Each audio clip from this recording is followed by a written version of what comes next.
Speaker sir, Telangana Scheduled Caste Rationalization of Reservations Bill 2025 మంత్రివర్యులు దామోదర్ రాజనరసింహ గారు ప్రవేశపెట్టి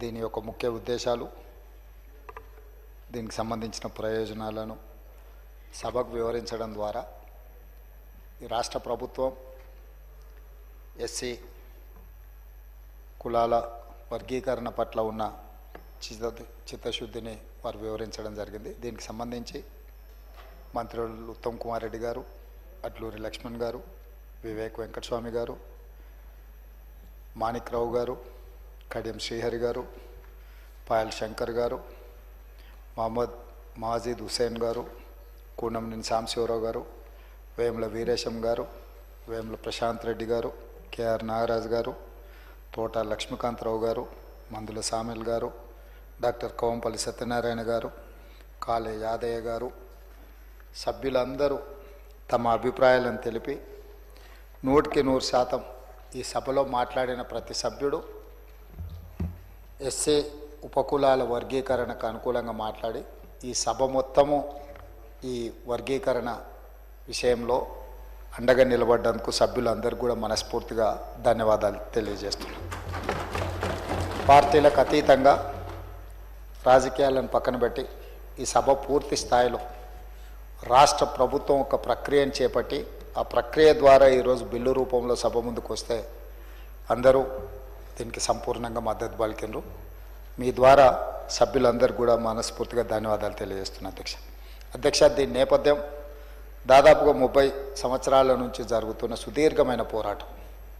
ఈ పోరాటం తెలంగాణ రాష్ట్ర ఏర్పాటు ప్రక్రియ ఎంత సంక్లిష్టంగా ఉండి చివరికి ఆ సమస్యకు ఒక పరిష్కారం దొరికిందో శాశ్వతంగా శ్రీమతి సోనియా గాంధీ గారి నేతృత్వంలో ఈనాడు ఈ వర్గీకరణ విషయంలో కూడా మాదిగా ఉపకులాల వర్గీకరణ కూడా సంక్లిష్టమైన సమస్యగా మారి తెలంగాణ సమాజం అదేవిధంగా ఆనాడు ఉమ్మడి రాష్ట్రంలో కూడా రకరకాల పోరాటాలను ఎదుర్కొని చాలామంది దీంట్లో చనిపోయిన వాళ్ళు ఉన్నారు.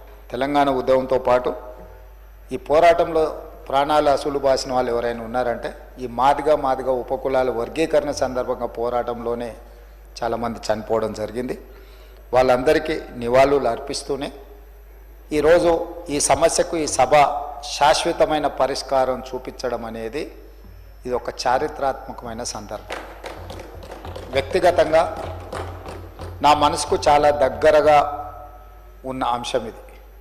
నేను జడ్పీటీసీగా, ఎమ్మెల్సీగా, ఎమ్మెల్యేగా, ఎంపీగా, ఈనాడు తెలంగాణ రాష్ట్ర ముఖ్యమంత్రిగా వివిధ బాధ్యతలు నేను ప్రజా జీవితంలో నెరవేర్చిన ప్రతి సందర్భంలో ఈ వర్గాల అండగా నిలబడి మా ఎదుగుదలలో పూర్తిగా సహకరించి ఈరోజు ఈ సమస్యకు పరిష్కారం చూపించడానికి నాకు ఒక అవకాశం వచ్చింది. అందుకే ఈ సమస్యను శాశ్వతమైన పరిష్కారం ద్వారా ఈ వర్గాలను ఆదుకోవాలన్న ఆలోచననే మా ప్రభుత్వం యొక్క విధానం అధ్యక్ష. అదేవిధంగా అధ్యక్ష, దీని నేపథ్యం 2004 డాక్టర్ వైఎస్ రాజశేఖర రెడ్డి గారు ఈ వర్గీకరణ చేపట్టాలి, చట్టం చేయాలని చెప్పి ఇదే సభలో ఆనాడు వారు తీర్మానం ప్రవేశపెట్టి సభలో తీర్మానాన్ని ఏకగ్రీవంగా ఆమోదింపజేసారు అధ్యక్ష. అదేవిధంగా ఆ తీర్మాన నేపథ్యంలోనే కాంగ్రెస్ పార్టీ 2007లో ఉషా మెహ్రా కమిషన్ నియమించి ఈ కమిషన్ 2008 మే నెలలో తమ నివేదికను కేంద్రానికి అందజేసింది అధ్యక్ష. రాజ్యాంగంలోని ఆర్టికల్ 341లో సవరణలు చేయడం ద్వారా రాష్ట్ర అసెంబ్లీ చేసిన ఏకగ్రీవ తీర్మానాలను పార్లమెంట్లో ఆమోదించవచ్చని ఉషా మెహ్రా కమిషన్ నివేదిక ఇచ్చింది.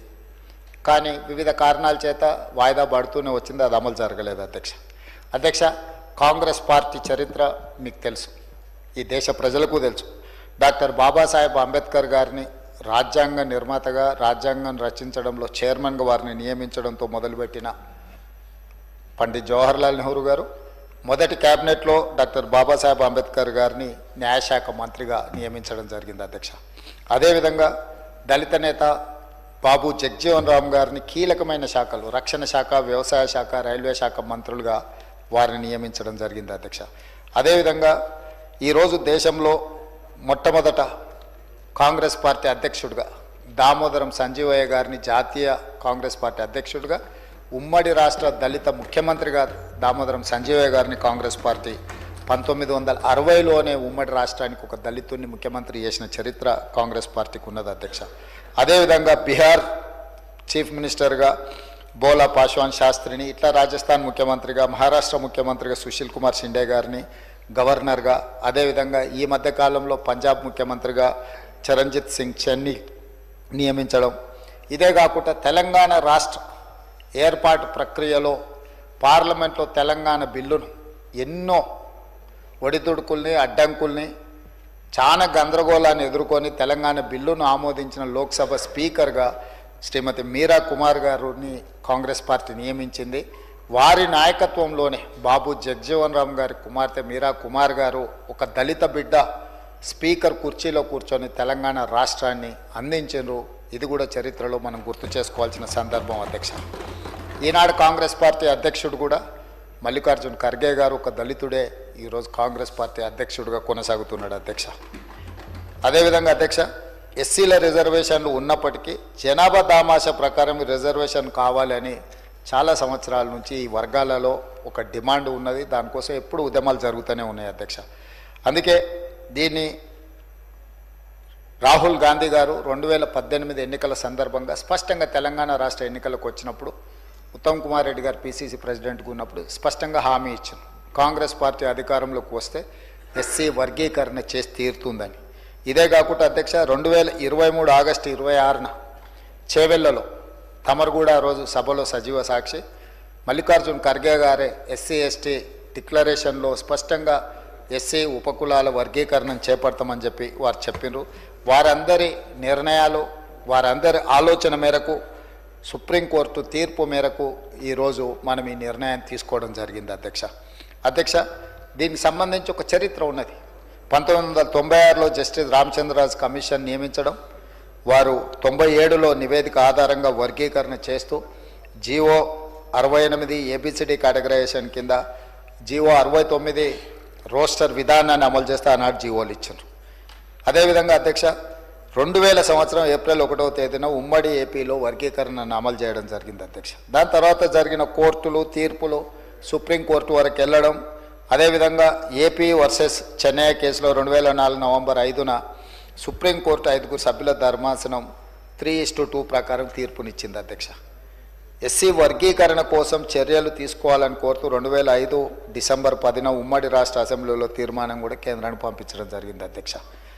ఈ ఉషా మేరా కమిషన్ నియామకాలు వీటన్నిటి నేపథ్యంలో పంజాబ్ కేసు సుప్రీంకోర్టుకు పోవడం, పంజాబ్ వర్సెస్ అక్కడ ఉండే వాళ్ళ మధ్యలో జరిగిన కేసును, ఇది చాలా సుదీర్ఘకాలం సుప్రీంకోర్టులో కేసు జరిగింది. అప్పుడు అన్ని రాష్ట్రాలకు సంబంధించిన ప్రతినిధులకు కూడా సుప్రీంకోర్టు నోటీసులు ఇచ్చింది అధ్యక్ష. ఆ నేపథ్యంలో తెలుగు రాష్ట్రాలలో కూడా అభిప్రాయాలను తీసుకోవాలని కేంద్ర ప్రభుత్వం కోరింది అధ్యక్ష. దాని నేపథ్యంలోనే సుప్రీంకోర్టులో కూడా మనము ఈ 7 మంది జడ్జులు ముందు తెలంగాణ రాష్ట్ర ప్రభుత్వం తర్వాత మేము అధికారంలోకి వచ్చిన తర్వాత పెద్దలు దామోదర రాజనరసింహ గారి నేతృత్వంలో ఈ శాసనసభలో ఉన్న ఎస్సీ శాసనసభ్యులందరినీ ఒక కమిటీకి ఏర్పాటు చేసి వీళ్ళందరినీ ఢిల్లీకి పంపించి తెలంగాణ రాష్ట్ర ప్రభుత్వం సుప్రీంకోర్టులో సిద్ధార్థ లూత్రా అనే ఒక గొప్ప న్యాయవాదిని నియమించడం ద్వారా తెలంగాణ రాష్ట్ర ప్రభుత్వం యొక్క అభిప్రాయాలను విస్పష్టంగా ఎస్సీ వర్గీకరణకు అనుకూలంగా తెలంగాణ రాష్ట్ర ప్రభుత్వం ఉన్నది, వర్గీకరణ చేయాల్సిందే అని చెప్పి స్పష్టంగా మన వైపు వాదనని వినిపించడం జరిగింది.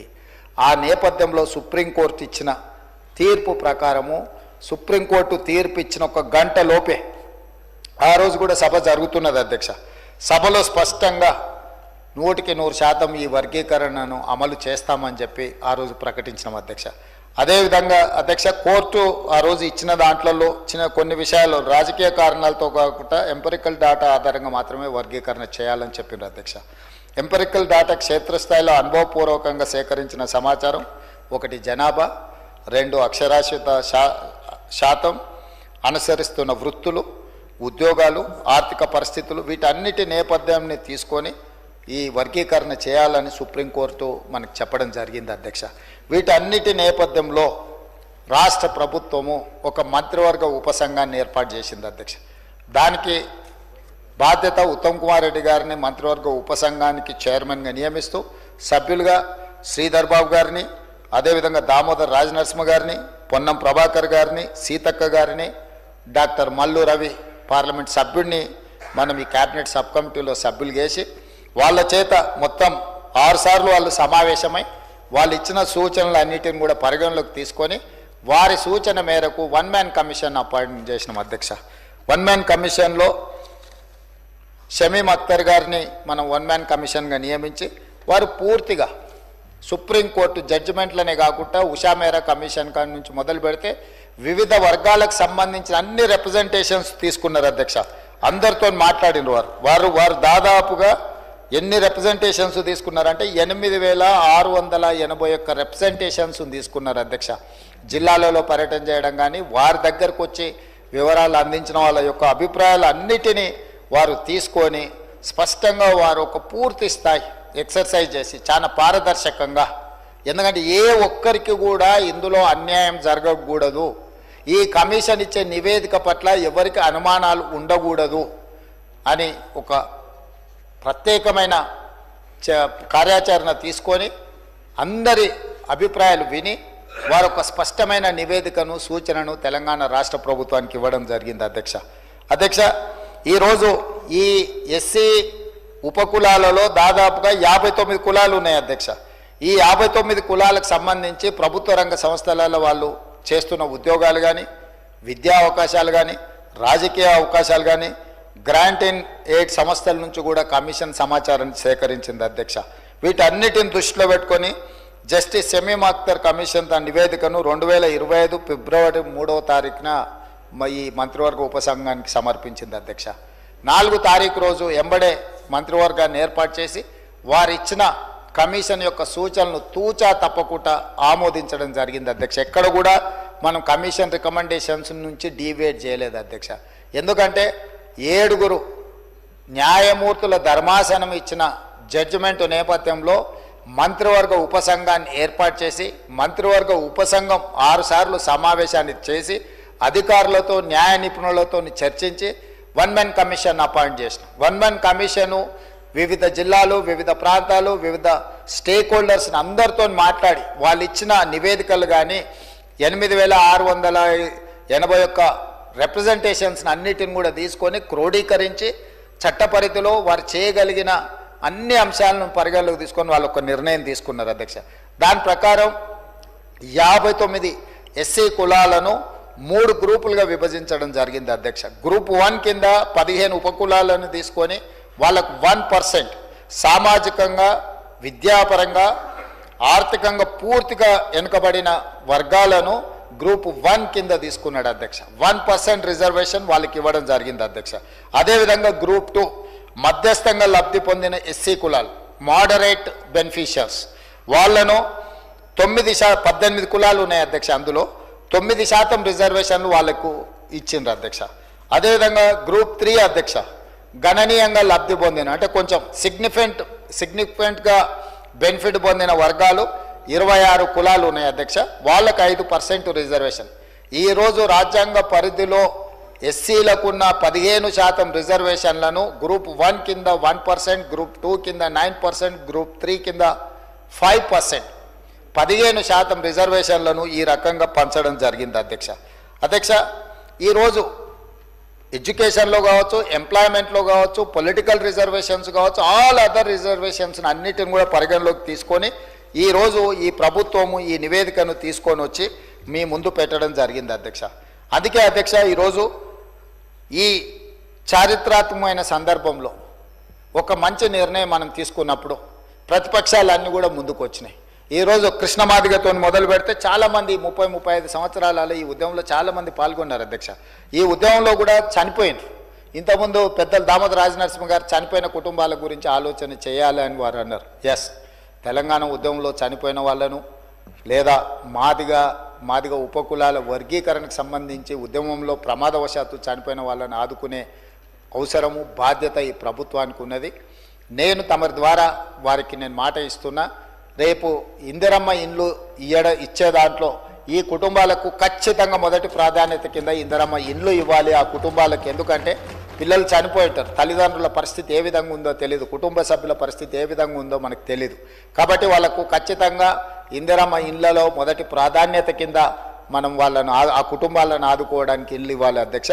అదేవిధంగా రాజీవ్ యువ వికాసం కింద నిన్ననే మనం కొన్ని పథకాలు ఇచ్చుకున్నాం. ఆ కుటుంబంలో చదువుకున్న యువకులు కానీ యువతులు కానీ ఆ కుటుంబం అంటే వాళ్ళ సోదరులు సోదరిమణులు ఎవరైనా ఉంటే వాళ్ళకి ఈ అప్ టు 4 lakhs ఏదైతే ఫైనాన్షియల్ అసిస్టెన్స్ మనం ఇస్తున్నామో వాళ్ళకి ప్రాధాన్యత కింద ఆ కుటుంబాలకు, ఆ చనిపోయిన కుటుంబాలకు ఈ రాజీవ్ యువ వికాసం స్కీమ్లో కూడా వాళ్లకు అవకాశాలు కల్పించాలని చెప్పి తమరి ద్వారా వారికి మాట ఇస్తున్న అధ్యక్ష. ఇది ప్రభుత్వం యొక్క బాధ్యత.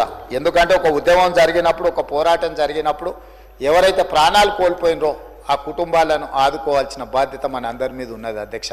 అందుకే అధ్యక్ష ఈరోజు ఏ నిర్ణయం తీసుకున్నా 51% ఆమోదిస్తే సరిపోతుంది ప్రజాస్వామ్యంలో. కానీ ఈ నిర్ణయంలో 100% అందరూ ముందుకొచ్చి నిలబడి ఈ వర్గీకరణకు సంపూర్ణంగా మద్దతు పలికినరు. ఇకనైనా ఈ సమస్యకు శాశ్వతమైన పరిష్కారం దొరుకుతుంది. ఈ చర్చలో పాల్గొన్న వాళ్ళందరూ బీఆర్ఎస్ కావచ్చు, బీజేపీ కావచ్చు, ఎంఐఎం కావచ్చు, సిపిఐ కావచ్చు, బయట ఉన్న చాలా సంఘాలు కూడా ఈరోజు ప్రభుత్వం తీసుకుంటున్న ఈ చర్యల్ని సమర్థిస్తున్నారు. కాబట్టి అదేవిధంగా మా మిత్రులు వివేక్ వెంకటస్వామి గారు రిజర్వేషన్ పర్సంటేజ్ 15 నుంచి 18% పెంచాలి పాపులేషన్ అని అన్నారు. ఎస్, వాళ్లకు దామాషా ప్రకారము జనాభా ప్రాతిపదికన రిజర్వేషన్లు పెంచాల్సిన బాధ్యత ప్రభుత్వాల మీద ఉన్నది.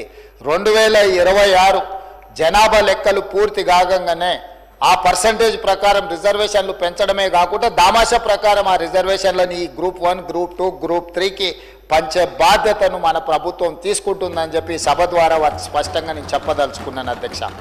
ఎందుకంటే ఒక రిజర్వేషన్ పెంచాలంటే ఇప్పుడు మన దగ్గర ఉన్న డేటా, మన దగ్గర ఉన్న సమాచారం 2011 యొక్క జనాభా లెక్కలు మాత్రమే మన దగ్గర ఉన్నాయి అధికారికంగా. ఆ తర్వాత జనాభా లెక్కలు జరగలేదు. కాబట్టి రిజర్వేషన్లు పెంచడానికి ఒక సహేతుకమైన విధానం ఉండాలి.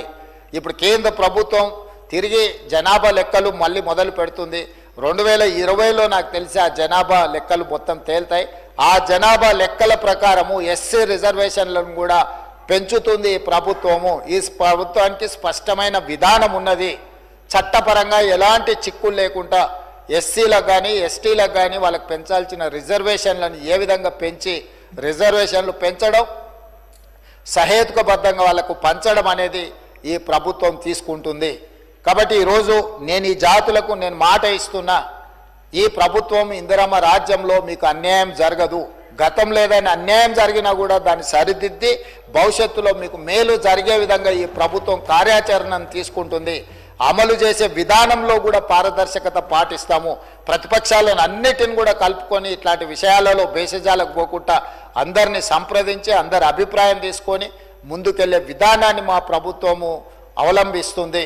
ఈరోజు సహకరించిన ప్రతిపక్షాలకు అందరికీ, సభలో చర్చలో పాల్గొన్న సభ్యులందరిని కూడా మరొకసారి మనస్ఫూర్తిగా అభినందిస్తూ ఈ బిల్లును ఏకగ్రీవంగా ఆమోదించినందుకు తమరికి సభ్యులందరికీ కూడా మనస్ఫూర్తిగా కృతజ్ఞతలు తెలియజేస్తూ సెలవు తీసుకుంటున్నాను అధ్యక్ష.